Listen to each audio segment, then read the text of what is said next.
Assalamualaikum warahmatullahi wabarakatuh. Perkenalkan, nama saya Wulandari dengan NIM 2311033 kelas 3A. Program Studi Pendidikan Agama Islam Fakultas Tarbiyah Institut Agama Islam Negeri Syekh Abdurrahman Sidik, Bangka Belitung.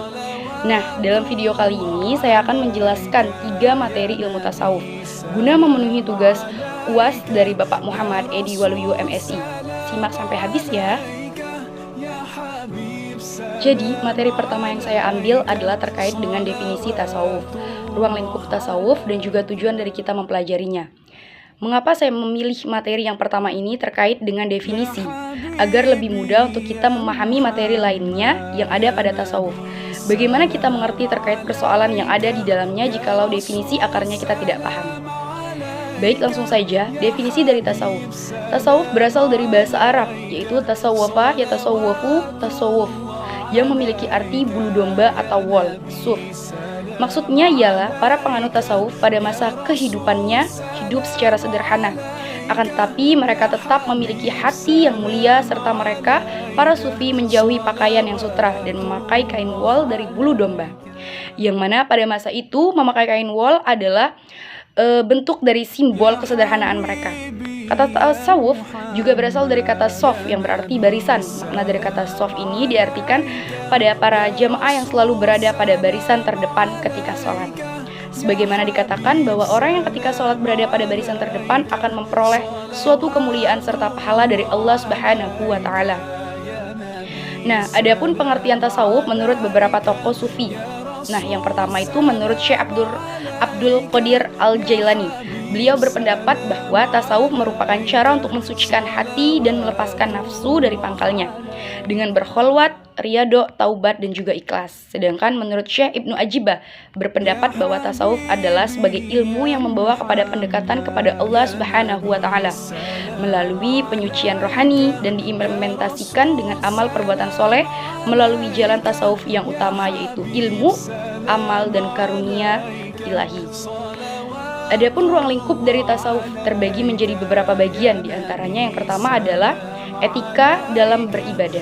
Akhlak tasawuf merentang dan juga merembet ke dalam aspek ibadah, mengatur bagaimana ibadah yang sesungguhnya serta menekankan pada kita bahwasanya kita tidak hanya berfokus pada pelaksanaan ritualnya saja, tapi juga pada kualitas spiritualitas yang mendalam dalam setiap tindakan ibadah yang kita lakukan.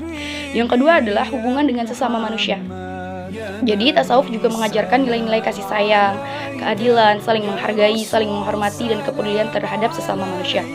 Akhlak tasawuf mengajarkan pentingnya menjaga hubungan sosial dengan penuh kasih dan pengertian. Ini biasa disebut sebagai hablum minanas, jadi hubungan manusia dengan manusia juga. Lalu yang ketiga adalah kendali diri dan kesabaran. Pengendalian diri dan kesabaran adalah kunci dalam akhlak tasawuf itu sendiri. Praktisi tasawuf diajarkan untuk mengendalikan hawa nafsu, mengelola emosi, dan menjaga ketenangan dalam menghadapi setiap situasi agar tidak mudah marah, tidak mudah emosi, dan tidak mudah menyalahkan orang lain, serta tidak mudah menyakiti perasaan orang lain. Yang keempat adalah pengembangan sifat mulia. Ruang lingkup akhlak tasawuf juga mencakup pengembangan sifat-sifat mulia seperti kejujuran, rendah hati, keadilan, bertanggung jawab, dan kemurahan hati. Ini bertujuan untuk menciptakan individu yang lebih baik dalam berinteraksi, baik itu dengan keluarga, masyarakat, maupun dengan dunia sekitarnya, agar kita dapat menciptakan kehidupan yang harmonis serta selalu menebarkan kebaikan dimanapun dan juga kapanpun. Nah, tentunya setiap usaha yang manusia lakukan pasti memiliki tujuan. Tujuan dilakukannya sebagai suatu pencapaian dari harapan-harapan yang ingin diwujudkan. Untuk itu, tujuan dari kita mempelajari tasawuf adalah yang pertama yaitu tazkiyatun an-nafs, atau kata lainnya adalah penyucian jiwa. Tazkiyatun an-nafs merupakan pembersihan jiwa atau perjalanan menuju Allah Subhanahu wa Ta'ala untuk mengantarkan seseorang agar memiliki hati yang bersih dari berbagai macam penyakit. Melalui tazkiyatun an-nafs mengantarkan kepada akhlak yang baik, menjadi orang yang dekat dengan Allah Subhanahu wa Ta'ala. Tujuan ini merupakan syarat utama yang harus dipenuhi oleh seorang murid karena terdapatnya berbagai kotoran yang melekat di dalam jiwa dan kolbu yang harus dibersihkan terlebih dahulu. Sebab dengan begitu pada akhirnya akan menjadikan seseorang lebih mudah dalam mendekatkan diri kepada Allah Subhanahu wa Ta'ala dan juga dalam meraih kebahagiaan yang sejati. Menurut Syed Hossein Nasr, yang menjadi tujuan dari tasawuf adalah memungkinkan orang untuk mewujudkan kesatuan ilahi agar selalu berada dalam kebenaran antara Allah dengan manusia. Dan yang kedua adalah takarrub. ila Allah, mendekatkan diri kepada Allah, merupakan suatu pendekatan diri kepada Allah Subhanahu wa taala dengan membiasakan dalam melaksanakan ibadah kepada Allah Subhanahu wa taala. Menurut Ali Abdu Al-Halim Mahmud, dalam menempuh jalan spiritual adalah dengan meninggalkan apa yang dibenci oleh Allah dan menerima apa yang menjadi ridhonya. Ia menyatakan bahwasanya seorang yang telah menerima pendidikan spiritual secara sempurna, ruhnya akan menjadi bening, jiwanya menjadi suci, akhlaknya akan lurus dan fisiknya akan bersih. Demikian itu terwujud karena adanya hubungan yang kuat dengannya, penuh pengharapan hanya kepadanya, bertawakal hanya kepadanya, mengharapkan hanya kemuliaan kepadanya, serta yakin akan sebuah pertolongan darinya, beserta taufik dan hidayahnya. Untuk materi yang kedua, saya mengambil materi terkait dengan aliran-aliran tasawuf dan juga karakteristiknya. Aliran-aliran ilmu tasawuf itu terbagi menjadi 4 bagian, di mana aliran yang pertama ialah tasawuf akhlaki. Kata tasawuf berasal dari bahasa Arab tasawwafa yang artinya bisa membersihkan atau saling membersihkan. Kemudian kata akhlak merupakan bentuk jamak dari khulukun yang bermakna perangai, budi, tabiat, adab atau tingkah laku. Secara istilah, tasawuf akhlaki adalah ajaran tasawuf yang membahas tentang kesempurnaan dan juga kesucian jiwa yang diformulasikan pada pengaturan sikap mental dan pendisiplinan tingkah laku yang ketat guna mencapai kebahagiaan yang optimal. Manusia harus terlebih dahulu mengidentifikasikan eksistensi dirinya sendiri melalui penyucian jiwa raga yang bermula dari pembentukan pribadi yang bermoral dan berakhlak mulia, yang dalam ilmu tasawuf dikenali dengan tahalli dan tajalli. Apa itu tahalli dan juga tajalli? Jadi tahalli itu berarti membersihkan diri dari sifat-sifat tercela, sifat-sifat kotor dan penyakit hati yang merusak. Langkah pertama yang harus ditempuh adalah mengetahui dan menyadari terlebih dahulu betapa buruknya sifat-sifat tercela tersebut sehingga muncul kesadaran untuk menghindarinya. Apabila hal ini dilakukan dengan sukses, maka seseorang akan memperoleh kebahagiaan. Allah Subhanahu wa taala berfirman yang artinya, sesungguhnya beruntunglah orang yang membersihkan jiwanya dan merugilah orang yang mengotorinya. Quran surah Asy-Syams ayat 9 sampai 10. Lalu tahali adalah menghiasi diri dengan jalan membiasakan sifat dan sikap serta perbuatan yang baik, berusaha agar dalam setiap gerakan dan perilakunya selalu berjalan dengan berlandaskan ketentuan agama. Langkahnya ialah membina pribadi agar memiliki akhlakul karimah dan senantiasa konsisten dengan setiap langkah yang dilakukannya. Dan yang terakhir adalah tajalli. Tajalli adalah mereka yang hatinya terbebaskan dari tabir atau hijab, yaitu sifat-sifat kemanusiaan atau memperoleh nur yang selama ini tersembunyi atau ghaib atau fana, segala selain Allah ketika nampak tajalli wajahnya. Pencapaian dari tajalli tersebut melalui pendekatan rasa dengan alat al-qalbu. Apabila seorang telah mencapai tajalli, maka dia akan memperoleh makrifat. Lalu aliran yang kedua adalah tasawuf irfani. Sebagai ilmu praktis, irfan merupakan sebuah saluk atau perjalanan rohani, yakni bagaimana seorang penempuh rohani salik yang ingin mencapai tujuan puncak kemanusiaan, yakni tauhid. Dalam mempraktikkan tasawuf irfani, seorang calon sufi harus mengawali perjalanannya dengan melewati tahapan-tahapan atau makomat secara berurutan dan keadaan jiwa yang akan dirasakan oleh calon sufi ketika mencapai makomat itu.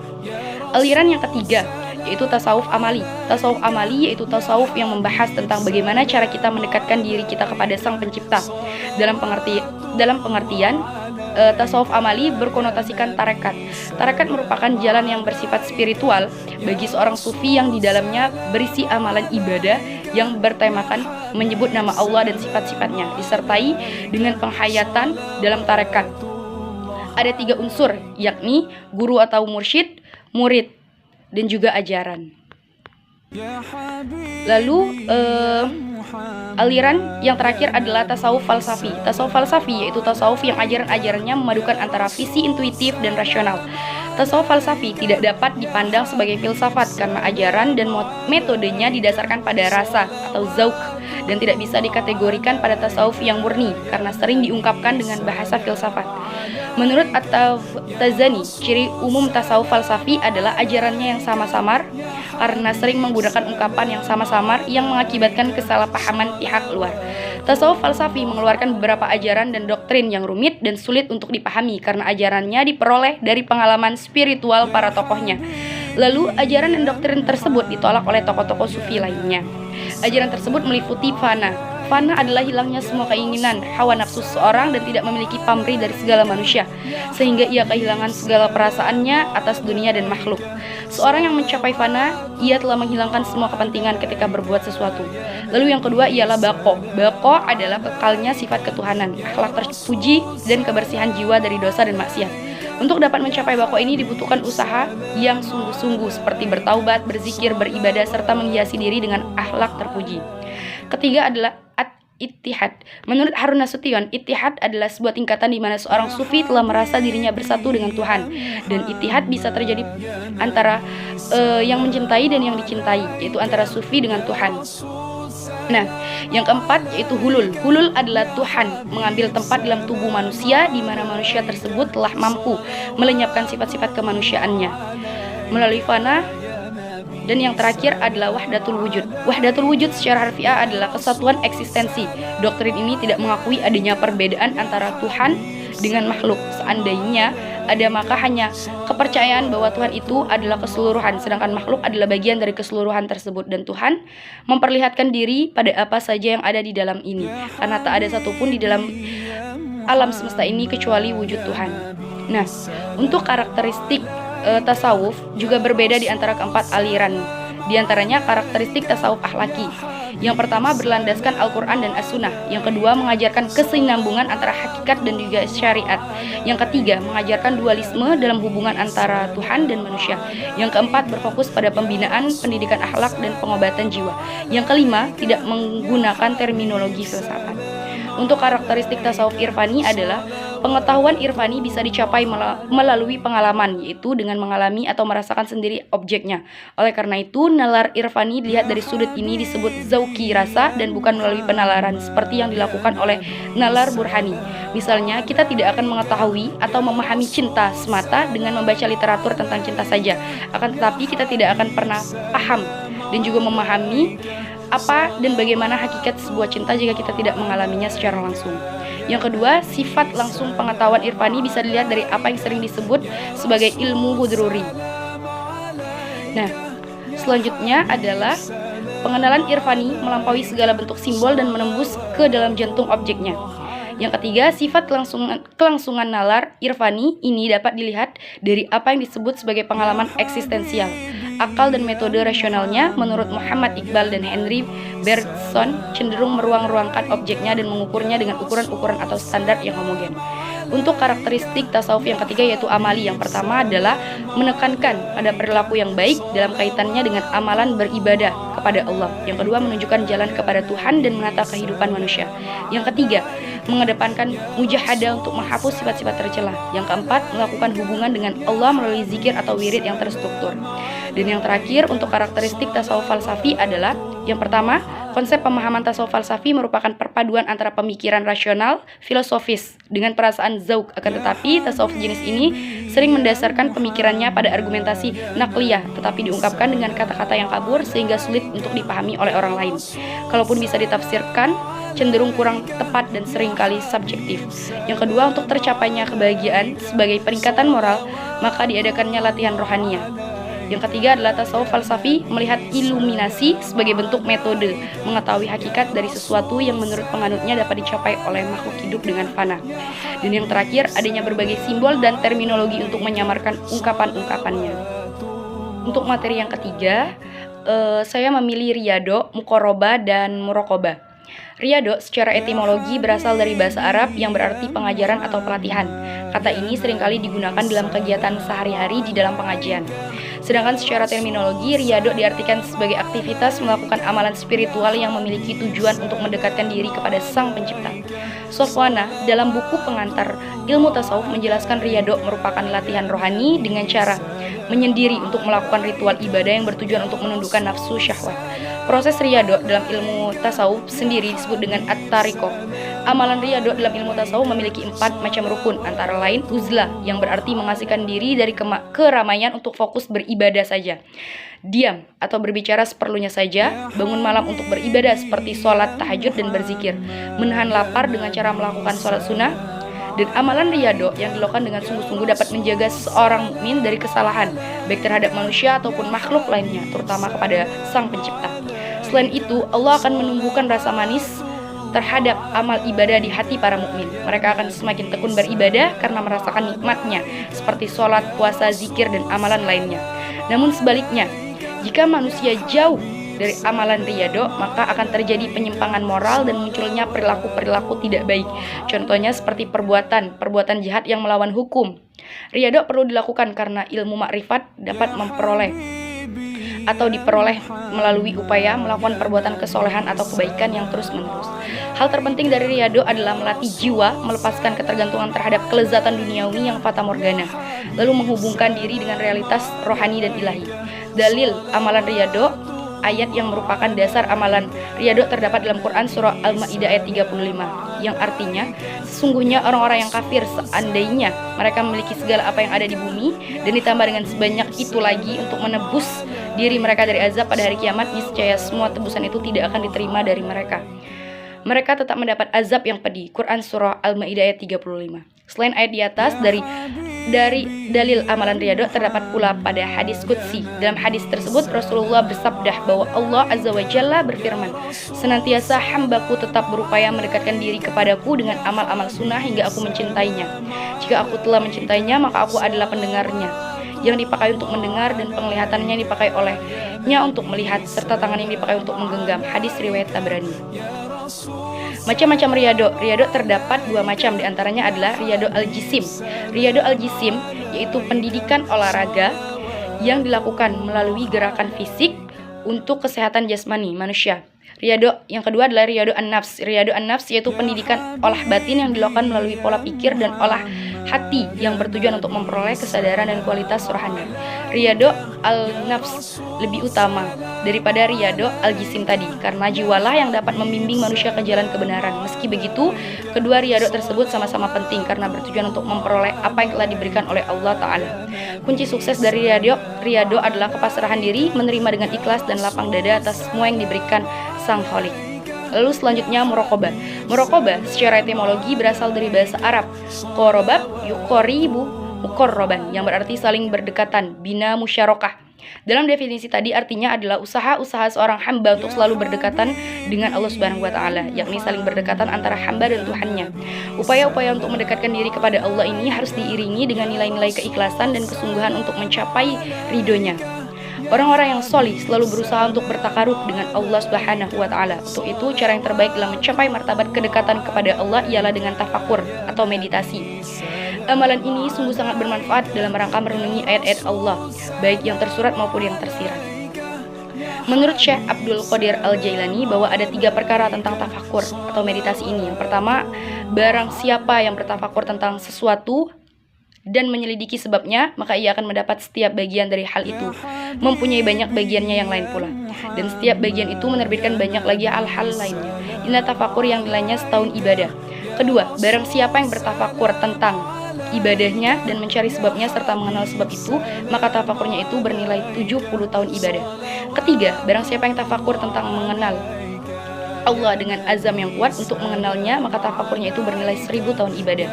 Inilah ilmu hakiki. Takarub atau al-qurb diindikasikan dengan kedekatan hamba dengan taatnya dan disiplin waktu dalam ibadah-ibadahnya. Adapun dalil muqarrabah terdapat dalam hadis qudsi yang berbunyi dari Abu Hurairah radhiyallahu anhu, ia berkata, Rasulullah shallallahu alaihi wasallam bersabda, sungguhnya Allah berfirman, barang siapa yang memusuhi seorang kekasihku, maka aku menyatakan perang kepadanya, dan tiada mendekat kepadaku seorang hambaku dengan sesuatu yang lebih aku senangi daripada menjalankan sesuatu yang aku wajibkan, dan selalu seorang hambaku mendekat kepadaku dengan melakukan sunnah-sunnah sehingga aku menyenanginya. Maka apabila aku telah mengasihi kepadanya, tentu akulah yang menjadi pendengarnya yang ia dengarkan dengan itu, dan penglihatannya yang ia lihat dengan itu, dan sebagai tangannya yang ia gunakan, dan sebagai kakinya yang ia jalankan. Apabila ia memohon kepadaku, pasti aku ijabah, dan apabila ia memohon perlindungan kepadaku, maka aku beri perlindungan, dan aku tidak berputar-putar atau bolak-balik dari sesuatu yang aku lakukan. Sedangkan aku tidak suka memburukkannya. Hadis riwayat Bukhari. Pada dasarnya hadis qudsi di atas menunjukkan karakteristik kekasih Allah, waliullah, sebagai hamba Allah yang selalu mendekatkan diri kepadanya, baik melalui amalan-amalan yang wajib maupun yang sunnah. Untuk segala panca inderanya hanya ditujukan untuk Allah, sehingga amal perbuatannya berusaha untuk sesuai dengan yang diperintahkan oleh Allah dan Rasulnya. Nah, yang pembahasan terakhir yaitu terkait dengan muraqabah. Muraqabah secara etimologi berasal dari bahasa Arab yaitu penjagaan atau pengawasan. Sedangkan menurut terminologi muraqabah adalah perasaan yang merasa selalu diawasi atau selalu ada dalam pengawasan Allah Subhanahu wa taala. Menurut Imam Al-Qushairi, muraqabah adalah keadaan seorang yang meyakini sepenuh hati bahwasanya Allah selalu melihat dan mengawasi makhluknya. Sedangkan menurut Syekh Ibrahim bin Khawas, muraqabah adalah bersihnya segala amalan baik sembunyi-sembunyi atau terang-terangan hanya kepada Allah.